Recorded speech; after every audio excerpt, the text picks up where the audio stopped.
Hello and welcome to Indus News live from Islamabad. I am Muneeb Hamid with the news of this hour. Let's begin with the headlines first.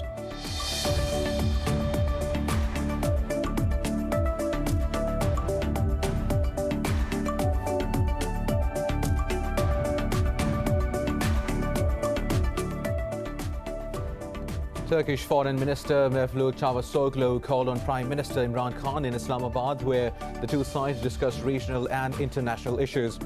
Khan hailed Turkish support on the Kashmir issue and said Indian actions are posing threat to peace and security in the region. They also reaffirmed resolve to bolster bilateral cooperation in different areas, including trade and defense.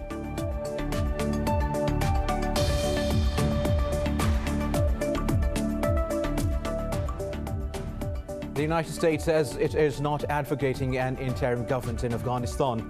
U.S. envoy to Kabul Ross Wilson says Washington is committed to bringing about an end to conflict in Afghanistan through a political settlement. He adds the U.S. remains firm in its call for an immediate reduction in violence and a comprehensive ceasefire.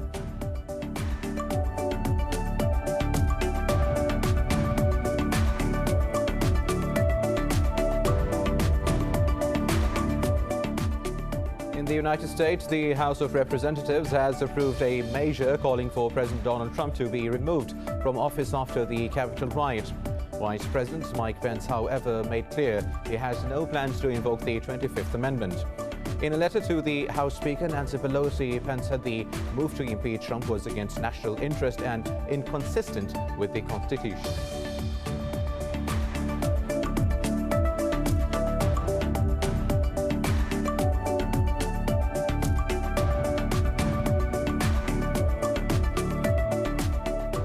The U.S. death toll from COVID-19 has hit a new daily record of nearly 4,500, while its death tally has topped 380,000.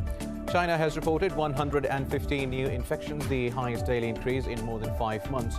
Meanwhile, Pakistan has registered over 2,100 new cases and 55 more deaths, with the toll at 10,772. Globally, the virus has claimed 1.96 million lives and infected over 91 million people so far.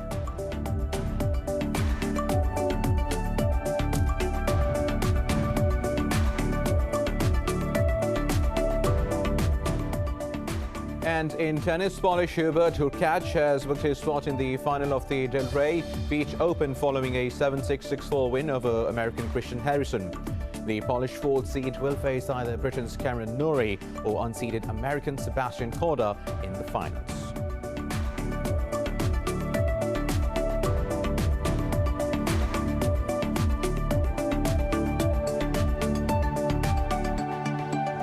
These were the top stories. News in detail after a short break. Stay with us.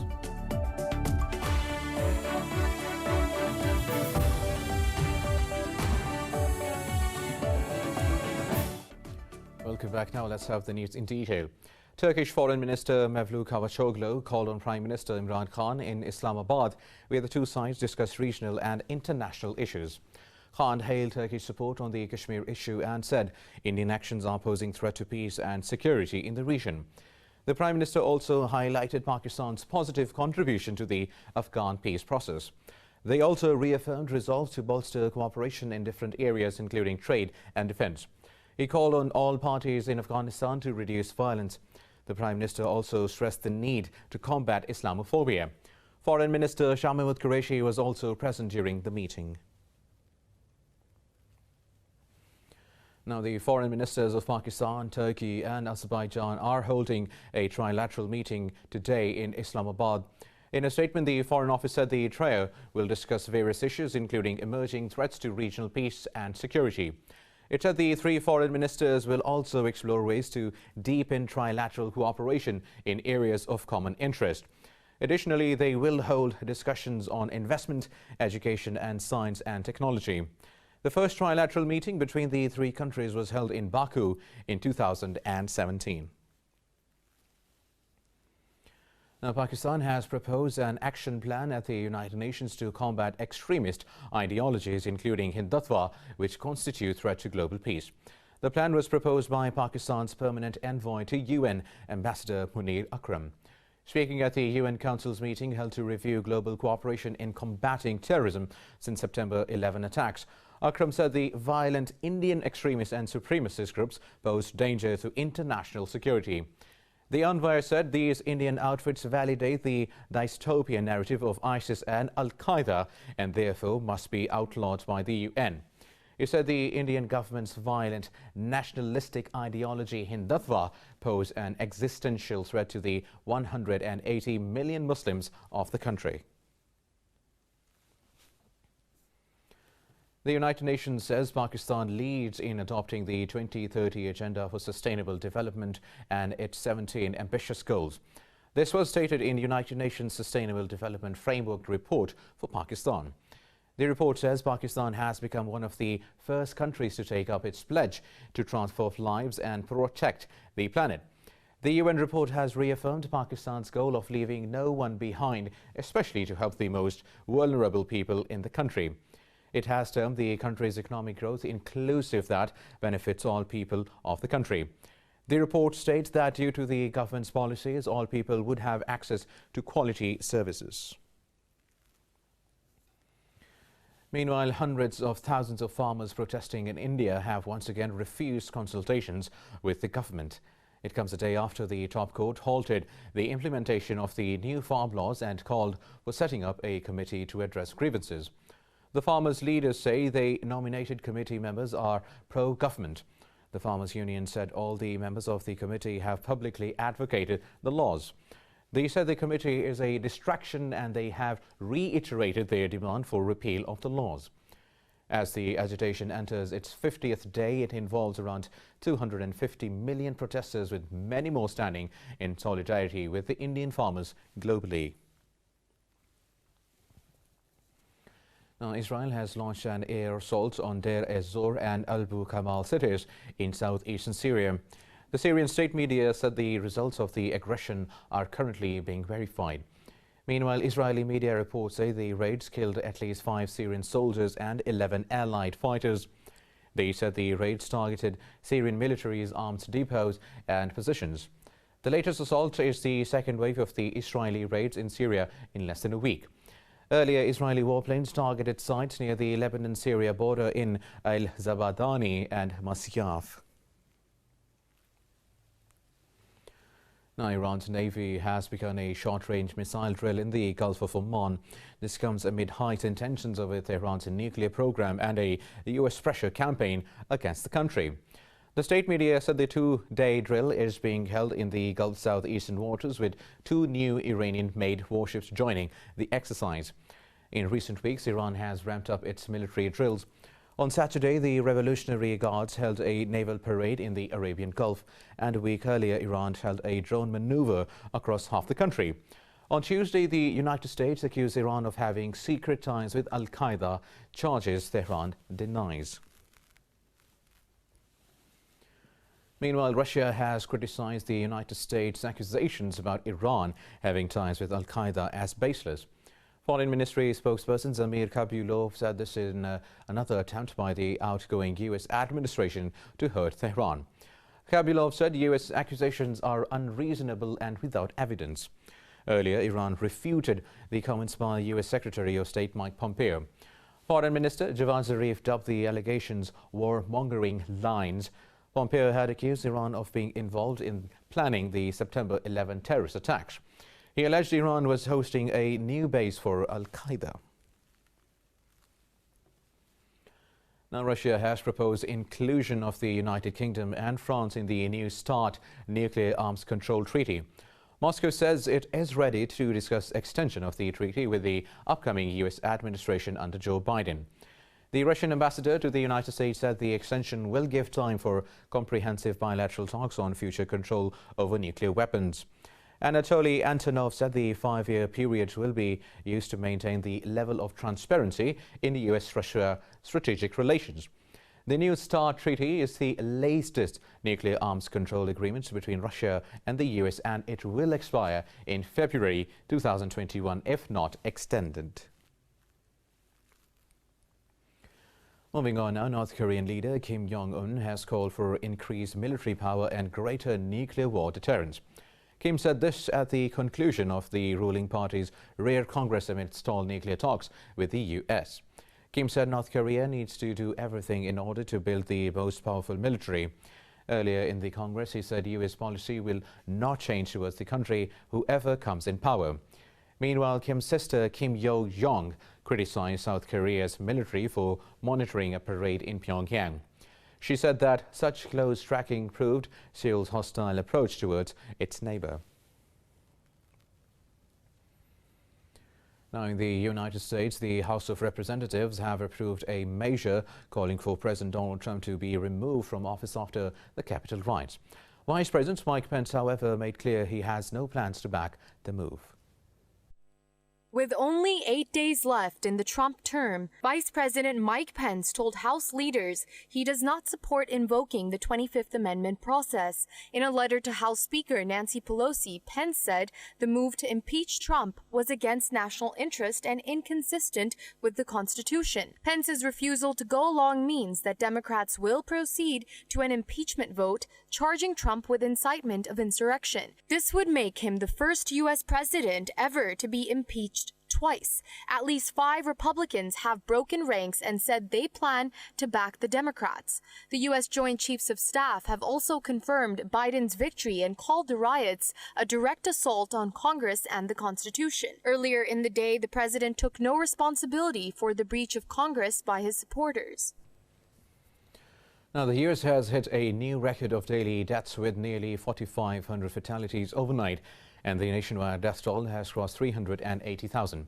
China reported its biggest daily surge in more than 5 months, with 115 new infections.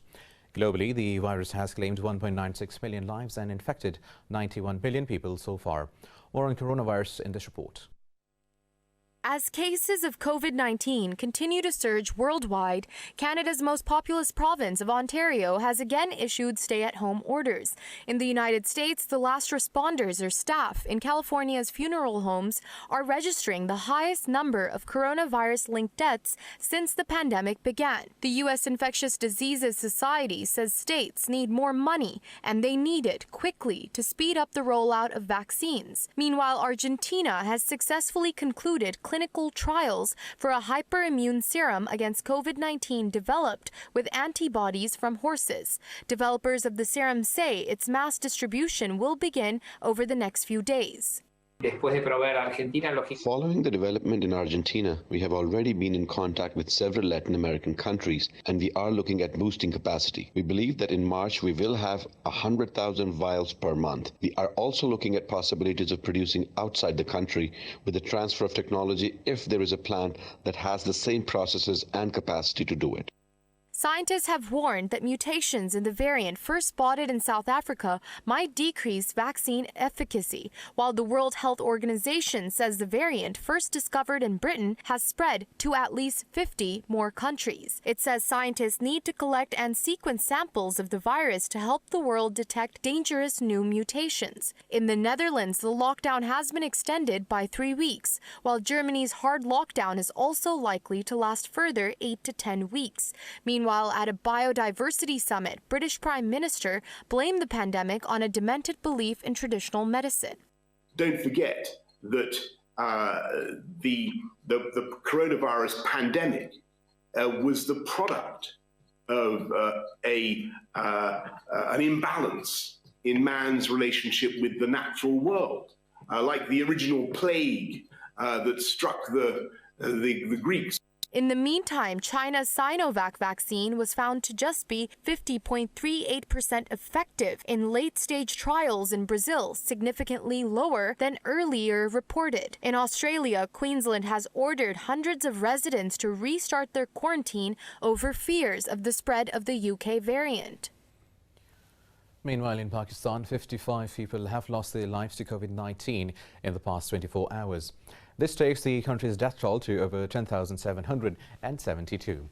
The Health Ministry reported 2,123 infections overnight. It says there are more than 33,000 active COVID-19 cases in the country.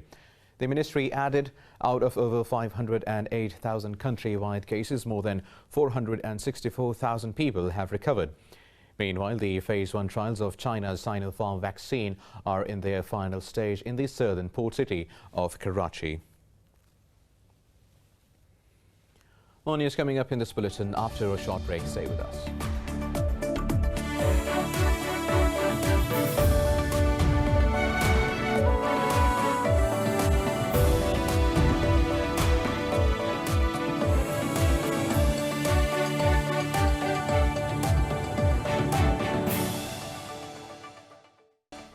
Welcome back now.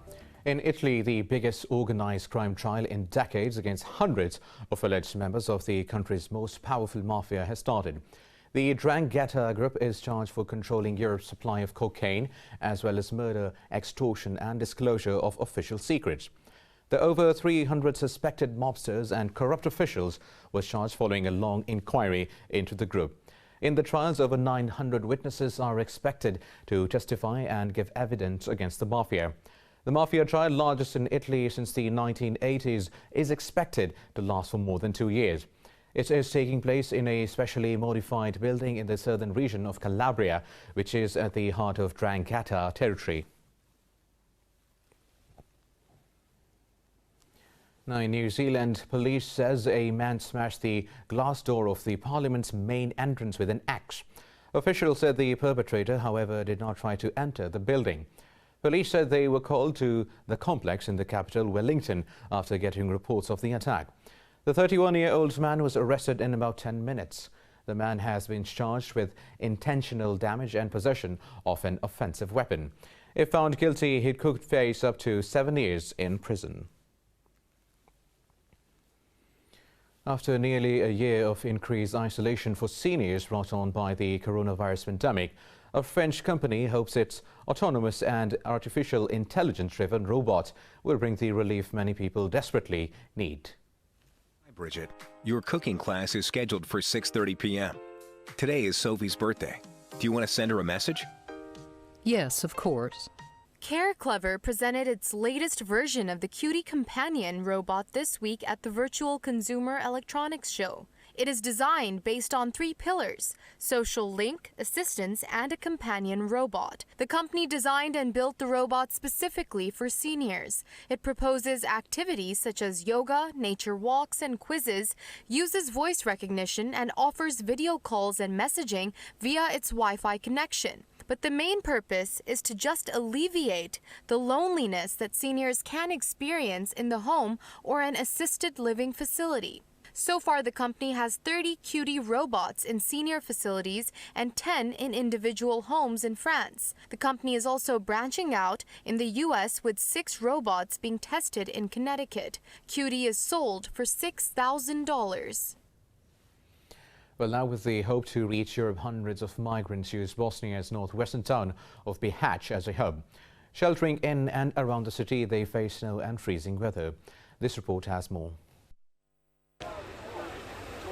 Since early 2018, Bosnia has become a transit route for thousands of migrants aiming to reach Europe. But it has become increasingly difficult to cross EU borders, and impoverished Bosnia has become a dead end for them. Bosnia houses some 8,000 migrants. About 6,000 are in camps around the capital Sarajevo and in the country's bordering city with Croatia. The International Organization for Migration says its mobile teams are helping around 1,000 people. IOM camp manager Natasha Omerovic reiterates that migrants are in dire need of basic humanitarian assistance. People living in squats or those who are finding solutions in some deserted houses, devastated houses during the Bosnian War in here, are in the need of the basic humanitarian assistance. Those people do not have the possibility for regular food distributions to receive the food on a daily basis. They cannot seek for medical assistance. Extreme winter cold is surging the miseries of the squatters. A 16-year-old migrant from Afghanistan has been sleeping in an abandoned bus for almost 6 months. He is desperately looking for help. I was at the Sidra camp and then in Bira camp for 2 months. I have been sleeping in a bus for about 5 to 6 months now, and I'm living in really bad conditions. I'm in really a bad way. There is no one to look after us here, and the conditions are not safe here. A group of migrants have found shelter in an abandoned house in Bihać. They have had a modest dinner cooked under a torchlight. They have no water and have to sleep on dirty concrete floors. Many of migrants are living here in this cold weather. In this weather, that because of the coldness, they doesn't have shoes and jackets and clothes. You can check out our sleeping place as well. So too dirty. And my problem is here to take a wash. No water, hot water to take a wash. So and for a shower. For a shower. So for cooking as well, so problem. The Bosnian authorities have provided heated military tents and beds to the migrants. However, the government is still unable to provide adequate assistance to all the migrants.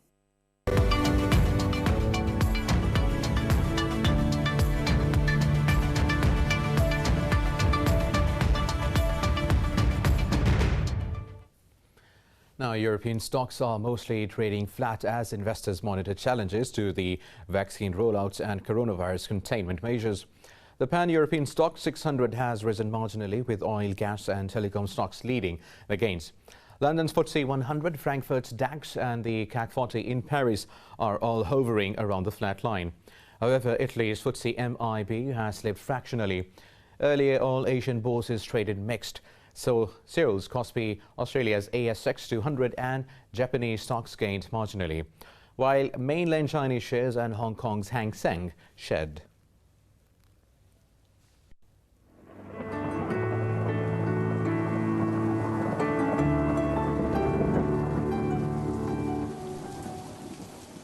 And now let's have a look at the weather updates across the globe.